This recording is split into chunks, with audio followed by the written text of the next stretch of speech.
조직신학의 텍스트들과 밤낮으로 씨름하고 계신 연구자 선생님들, 그리고 매주 강단과 서재에서 치열하게 신학적 식견을 벼려내시는 목회자 여러분, 이 심층 탐구의 자리에 오신 것을 환영합니다. 네, 반갑습니다, 여러분. 오늘 우리가 함께 파헤쳐볼 자료는 현대 신학의 거장, 카를 바르트에 관한 아주 흥미롭고 또 묵직한 역사신학적 문헌입니다. 보통 우리가 카를 바르트라는 이름을 딱 떠올리면 반사적으로 나오는 이미지가 있잖아요. 19세기 자유주의 신학인한 슐라이어 마허에 철저하게 반항했던 혁명가 이미지 말씀이시죠? 아, 네, 정확합니다. 성경으로 돌아가라라고 외친 철저한 반항화. 그런데 오늘 우리가 추적할 자료의 초점은 그 혁명가의 전혀 다른 얼굴을 향해 있습니다. 어쩌면 가장 보수적이고 과거지향적으로 보일 수 있는 얼굴인데요. 맞습니다. 바로 바르트가 16세기, 17세기 종교개혁 이후 정통주의, 그 먼지 쌓이고 딱딱한 고 프로테스탄트 스콜라적 교회학 자료들과 어떻게 대화했는가 하는 점입니다. 사실 바르트의 교회학을 읽다 보면 본문 사이사이에 아주 작은 글씨로 빽빽하게 적혀있는 엑스크루수스, 그러니까 그 부록 논의들을 마주하게 되거든요. 네, 그 작은 글씨의 늪이죠. 그 늪에 빠져본 연구자분들이라면 다들 아시겠지만 이게 단순한 주석이 아니에요. 오늘 다루는 연구 문헌은 바르트가 이 방대한 16세기, 17세기 조직신학 저작들의 치밀한 스콜라적 뼈대를 가져와서 그것을 어떻게 철저하게 그리스도 중심적으로 전복시켰는지 그 격투의 현장을 해부하고 있습니다. 그러니까 바르트의 신학이 진공 상태에서 툭 떨어진 게 아니라는 거잖아요. 그렇죠. 가장 낡아 보이는 옛 교회학의 토대 위에서 혹은 그 토대와의 치열한 씨름 속에서 세워졌다는 걸 보여주는 겁니다. 자, 그럼 그 씨름의 시작점으로 한번 가보죠. 시간을 1924년 봄방학으로 그 독일 괴팅겐의 어느 밤으로 돌려보겠습니다. 아, 1924년이요? 네, 1921년에 개혁신학 명예교수로 부임했던 바르트는 사실 심각한 학문적 고립감에 시달리고 있었습니다. 스스로 선생 없이 벌판에 홀로 선 듯했다고 회고할 정도였으니까요. 당시 그에게는 자신만의 체계적인 신학적 문법이 부재했던 상황이었거든요. 네, 그렇죠. 그런데 그 괴팅겐의 밤에 바르트가 하이니리크 헤페와 하이니리크 슈미트가 쓴 19세기 교과서를 우연히 발견하게 됩니다. 솔직히 이 텍스트들은 지금 우리가 읽어도 수면제나 다름없지 않습니까? 아유, 수면제 맞죠? 바르트 본인조차 이 책들을 로그표같이 딱딱하다고 표현했으니까요. 그런데 기이하게도 그는 이 먼지 뽀얀 책들을 읽으면서 느슨해지지 않는 은혜를 받았다고 고백합니다. 도대체 이 스콜라적인 옛 교의학 책들의 어떤 정이 당대의 혁명가였던 바르트를 그토록 매료시켰을까요? 그 딱딱함 자체가 당시 바르트에게는 하나의 구명줄이었습니다. 바르트가 헤페의 교과서에서 발견한 건 슐라이어마어나 리츠리 주도하던 당대의 그 모호한 감정적 신학과는 완전히 대비되는 거였거든요. 학문적 엄밀성 같은 건가요? 네, 진리를 향한 엄청난 학문적 엄밀성, 그리고 무엇보다 형식과 실줄이 모두 살아있는 교회학의 체계를 본 거죠. 브루스 맥코맥의 분석을 빌리자면 초창기 괴팅겐 교회학은 바르트 스스로 거대한 독창적성을 쌓아올린 결과물이 아닙니다. 아, 그럼 어떻게 강의를 한 건가요? 중세 신학자들이 피터 롬바르드의 명제집을 놓고 강의했던 것처럼 바르트는 헤페의 교과서를 하나의 기초 텍스트로 삼아서 일종의 문장 주석 형태로 강의를 진행했습니다. 과거의 모든 것을 타파할 것 같았던 바르트가 오히려 전통의 학교 안에서 가장 겸손하고 순종적인 학생의 위치로 스스로를 낮추었다는 거군요. 네, 바로 그 태도가 중요합니다.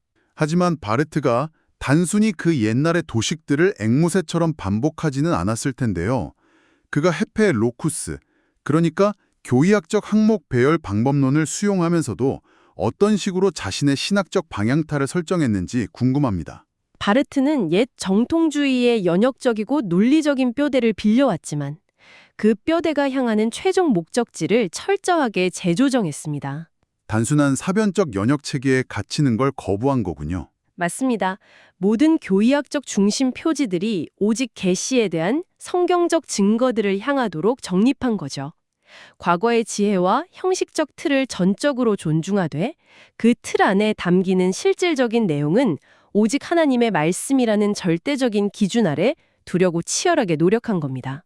이 지점에서 오늘 청취하고 계신 선생님들께서 특별히 귀 기울이셔야 할 중요한 방법론적 도약이 등장합니다.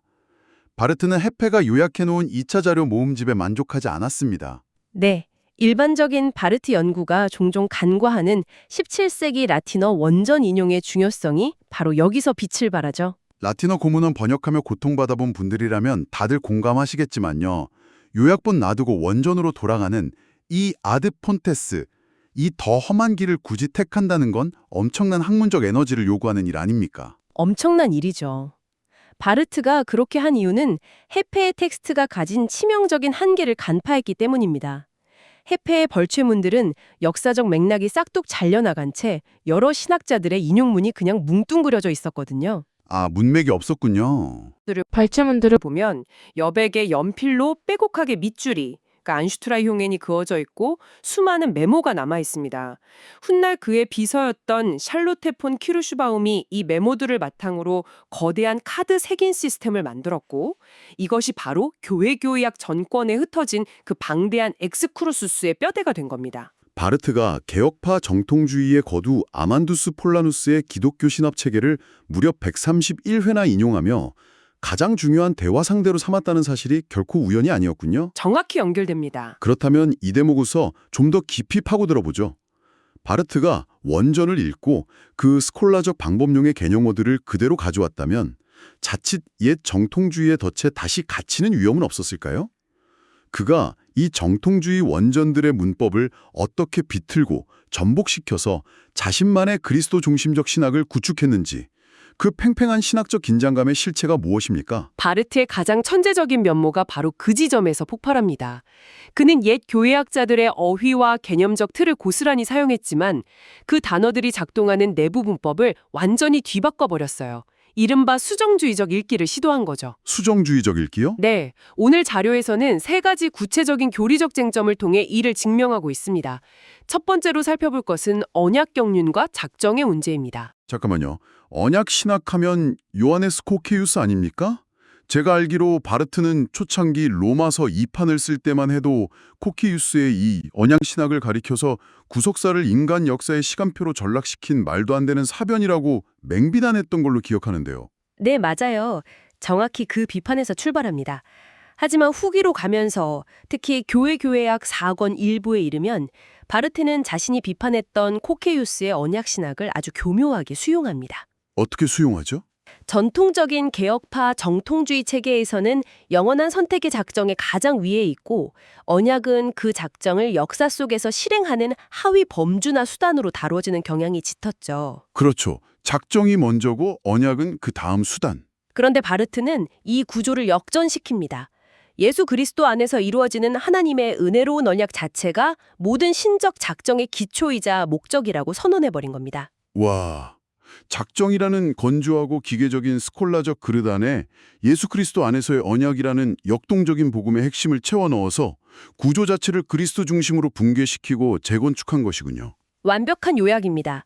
영원한 작정을 시간 속의 언약적 파트너인 그리스도에게 완전히 종속시켜버린 거니까요. 이것만으로도 보수적인 개혁파 신학자들에게는 꽤나 도발적인 전복인데요.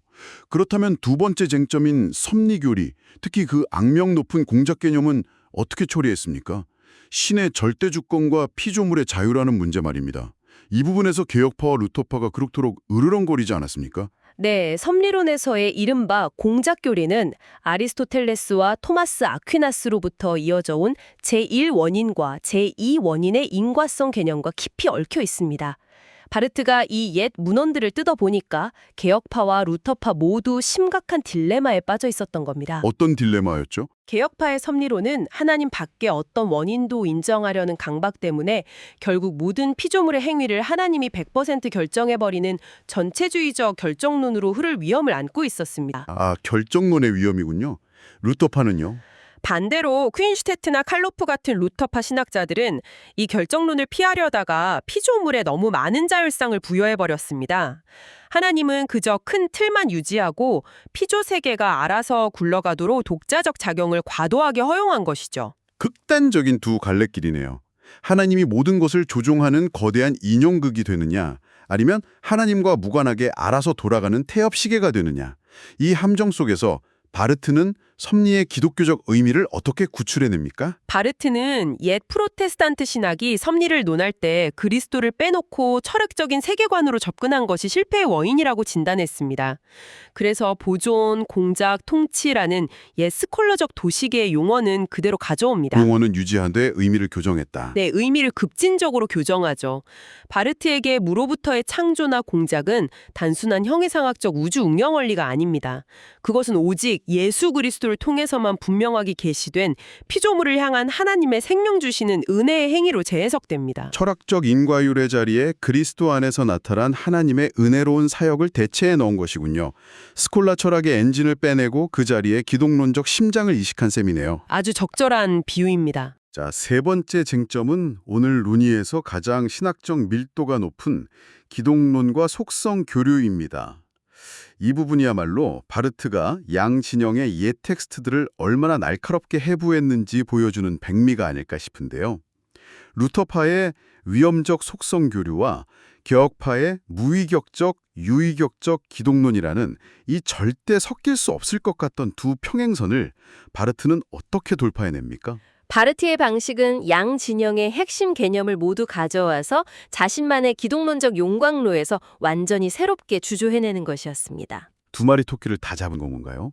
먼저 그는 루터파가 그토록 강조했던 위험적 속성 교류, 즉 그리스도의 신성이 가진 영광과 위엄이 어떻게든 인성으로 전달된다는 역동적인 개념을 긍정적으로 수용합니다. 네, 수용했군요. 하지만 동시에 인성이 신성에 먹혀버리는 루터파의 약점을 방어하기 위해 개혁파의 무위격적, 유위격적 개념을 확고한 방어벽으로 세웁니다. 아, 그리스도의 인성은 그 자체로는 독립된 위격이 없고 무위격, 오직 신적 로고스 안에서만 위격을 가진다, 유위격.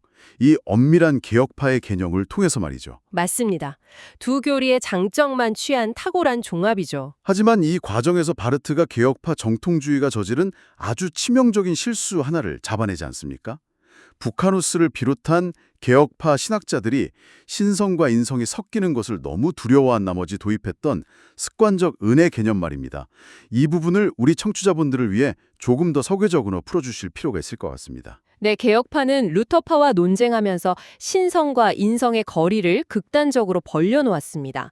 그러다 보니까 그리스도의 인성이 어떻게 신성인 사역을 감당할 수 있는지 설명해야겠죠. 거리가 너무 머니까 설명이 필요했겠네요. 그래서 성령이 그리스도의 인성의 습관적 은혜, 즉 일종의 창조된 은혜의 성향을 주입해 주어 능력을 발휘하게 했다고 주장한 겁니다. 창조된 은혜의 성향이요? 네, 바르트가 보기에 이것은 재앙에 가까운 실수였습니다. 신성과 인성을 너무 분리한 나머지 예수 그리스도라는 한 위격 안에서 일어나는 구원 사역마저 분절시켜버릴 위험이 다분했거든요. 그리스도가 우리에게 은혜를 주시는 주체가 아니라 마치 성도들처럼 성량의 은혜를 받아서 사역하는 객체처럼 전락할 위험이 있다는 거군요. 그 지점입니다. 그래서 바르트는 습관적 은혜라는 정적인 개념을 폐기하고 사역들의 교류라는 훨씬 더 역동적인 개념으로 대체합니다. 사역들의 교류. 네, 신성과 인성이 본질적으로 섞이지는 않지만 예수 그리스도라는 단일한 위격 안에서 그분의 모든 사역은 철저하게 하나로 통합되어 역사한다는 것입니다. 그리고 바르트는 이 사역의 교류를 단순히 2000년 전 그리스도의 육신에만 가두지 않고 오늘날 그리스도의 몸인 교회 현실로까지 확장시킵니다. 아, 페트로스 판 마스트리우트가 모든 그리스도인은 선지자, 제사장, 왕이다라고 강조했던 그 통찰을 바르트가 극찬하며 자신의 교회론으로 가져온 것도 바로 이 철저한 기독론적 통합의 연장선에 있는 것이죠. 맞습니다. 아주 일관된 기독론적 접근이죠. 17세기 라틴어 원전들의 그 미세하고 복잡한 교리적 차이들을 메스처럼 예리하게 해부해서 그 안에 또아리를 틀고 있는 신학적 위험 요소들을 도려내고 오직 그리스도의 생명력이라는 접착제로 완전히 새로운 체계를 조립해낸 바르트의 압도적인 학문성이 고스란히 느껴집니다. 정말 치밀한 학자였죠. 그런데 여기서 아주 근본적인 의문이 하나 남습니다. 이렇게까지 치밀하고 방대하며 정교했던 16세기, 17세기 정통주의 신학 시스템이 도대체 왜 18세기로 넘어가자마자 계몽주의 앞에서 그렇게 허무하게 무너져 내린 걸까요? 바르트가 진단한 후기 정통주의, 소위 합리적 정통주의의 야누스적 얼굴에 대한 분석을 들어보고 싶습니다. 바르트가 옛 신학자들에게 너무 가혹한 잣들을 들이댄 것은 아닙니까? 바르트의 진단은 결코 가혹한 흠집내기가 아니었습니다. 오히려 정통주의가 무너진 궤적을 가장 정확하게 짚어낸 부검보고서에 가깝죠. 부검보고서. 바르티의 분석에 따르면 계몽주의라는 거대한 세속화의 파도는 외부에서 갑자기 교회를 덮친 적이 아니었습니다. 놀랍게도 그 계몽주의를 잉태한 씨앗은 바로 합리적 정통주의의 한복판에 심겨 있었습니다. 내부에서 시작되었다는 거군요. 네, 피스카토르나 부카누스 같은 후기 정통주의자들의 문안을 거치면서 아주 치명적인 변질이 일어나는 것을 바르트가 포착해냅니다. 판단의 절대 기준이어야 할 하나님의 율법이 세상 사람들도 이해할 수 있어야 한다는 명목하에 점차 보편적인 자연법과 동일시되기 시작한 겁니다. 하나님의 계시된 율법이 보편적인 자연법이 되고 그 자연법은 결국 인간의 올바른 이성과 같은 층위로 내려앉아 버렸다는 거군요. 전곡을 찌르셨습니다. 창조와 구속 사이에 고유한 영역을 구분하려 했던 전통적인 방식이 결국 후기에 이르러서는 굳이 특별 계시나 그리스도 없이도 초기 계몽주의적 이성과 낙관주의로 세상을 설명할 수 있도록 뒷문을 활짝 열어주어 버린 겁니다. 치명적이네요. 옛 정통주의자들은 교리를 방어하기 위해 철학적 개념의 엄밀성을 극한까지 추구했지만 정작 그 교요한 개념의 탑을 지탱해야 할 계시의 생명력을 인간의 이성에게 넘겨주고 말았습니다. 바르티의 선언한 통찰이 바로 이거네요.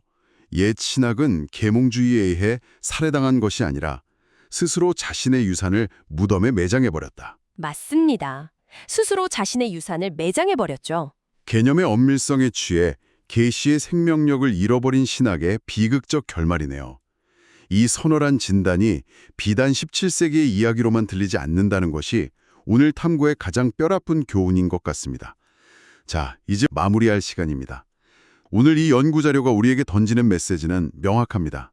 카를 바르트의 교회 교의학이라는 20세기 신학의 거대한 산맥은 결코 과거의 전통과 단절된 채 진공 상태에서 솟아오른 것이 아닙니다.